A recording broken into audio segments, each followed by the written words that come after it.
अस्सलाम वालेकुम दोस्तों, आज मैं फिर से एक नए टॉपिक के साथ नई वीडियो लेकर आपके सामने हाजिर हुई हूँ। आज की इस वीडियो में मैं आपको ये बताऊंगी कि ट्रेन की पटरियों में आखिर जंग क्यों नहीं लगता और पटरियों के बीच पत्थर क्यों बिछाए जाते हैं, क्या हो सकती है इसकी वजह। तो दोस्तों, जानने के लिए वीडियो को एंड तक ज़रूर देखिएगा। पसंद आए तो लाइक, शेयर, कमेंट करना ना भूलें और मेरे चैनल पर नए हो तो चैनल को सब्सक्राइब करके बेल नोटिफिकेशन भी ऑन कर लें ताकि मेरी हर आने वाली वीडियो को आप अच्छी तरीके से एंजॉय कर सकें। तो चलिए वीडियो शुरू करते हैं। दोस्तों, हम सभी ने कभी ना कभी तो ट्रेन में सफ़र किया ही होगा, लेकिन क्या आपने कभी ये सोचा है कि हमें हमारी मंजिल तक पहुंचाने वाली ये ट्रेन की पटरियों पर कभी जंग क्यों नहीं लगता और पटरियों के बीच पत्थर क्यों बिछाए जाते हैं। वैसे तो हमारे घर में भी कई चीज़ लोहे की बनी होती हैं और रेल की पटरी भी लोहे की बनी होती है, तो दोनों में ऐसा क्या फ़र्क है कि घर के लोहे में जंग लग जाती है और रेल की पटरी पर कभी जंग नहीं लगती। पहले तो हम यह जान लेते हैं कि आखिर जंग होती क्या है और यह लोहे पर ही क्यों लगती है।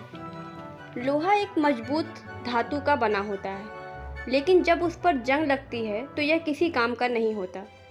लोहा या लोहे से बना सामान जब ऑक्सीजन और नमी के संपर्क में आता है तो लोहे पर एक भूरे रंग की परत आयरन ऑक्साइड जम जाती है और फिर धीरे धीरे लोहा खराब होने लगता है और साथ ही साथ इसका रंग भी बदल जाता है। इसी को लोहे पर जंग लगना कहते हैं। एक्सपर्ट बताते हैं कि रेल की पटरी बनाने के लिए एक खास तरह की स्टील का इस्तेमाल किया जाता है। स्टील और मैंगलोय के इस मिश्रण को मैग्नीज स्टील भी कहा जाता है। इसी से ट्रेन की पटरी बनाई जाती है। इस वजह से लोहे की पटरी में ऑक्सीकरण नहीं हो पाता, जिसकी वजह से ट्रेन की पटरियों में जंग नहीं लगता और यह सालों तक चलती रहती है। यदि रेल की पटरियों को आम लोहे से बनाया जाएगा तो हवा की नमी के कारण उसमें जंग लग जाएगा। इसके बाद ट्रैक कमज़ोर हो सकता है। इसकी वजह से पटरियों की मरम्मत जल्दी करनी पड़ेगी। साथ ही साथ इससे रेल हादसे ज़्यादा होंगे। मरम्मत से बचने और हादसों को कम करने के लिए रेलवे पटरियों को खास लोहे से तैयार किया जाता है। तो अब बात करते हैं कि पटरियों के बीच आखिर पत्थर क्यों बिछाए जाते हैं। तो दोस्तों, आपने रेलवे ट्रैक पर पटरियों के बीच में एक ऐसी पट्टी देखी होगी जिसे स्लीपर्स भी कहते हैं। असल में इन स्लीपर्स का काम होता है कि पटरियों पर जोर ना पड़े और ये ट्रेन के वजन को संभाल सके।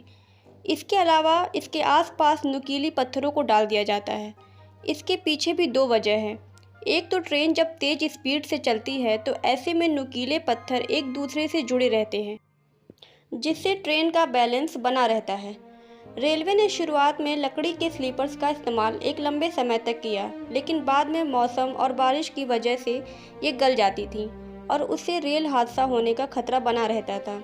उसके बाद कंक्रीट के स्लीपर बनाए गए जो पत्थरों को मजबूती के साथ जकड़े रहते थे।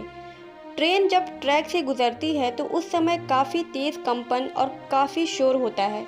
ऐसे में ट्रैक बैलेस्ट उस शोर को कम कर ट्रैक को बैलेंस रखता है। इसके अलावा ट्रेनों की गति के वक्त ये नुकीले पत्थर आपस में जुड़े रहते हैं। साथ ही ये रेलवे ट्रैक के आसपास घास और पेड़ पौधों को उगने से रोकते हैं। असल में रेलवे ट्रैक की पटरियों को 3 लेवल में लगाया जाता है। सबसे पहले मिट्टी, उसके बाद कंक्रीट और उसके बाद पत्थर, जिसकी वजह से ट्रैक पर पेड़ पौधे नहीं उग पाते हैं। आई होप ये वीडियो आपको ज़रूर पसंद आई होगी। तो दोस्तों, ऐसे ही नॉलेजेबल वीडियो को देखने के लिए मेरे साथ जुड़े रहें और चैनल को सब्सक्राइब करें। Take care.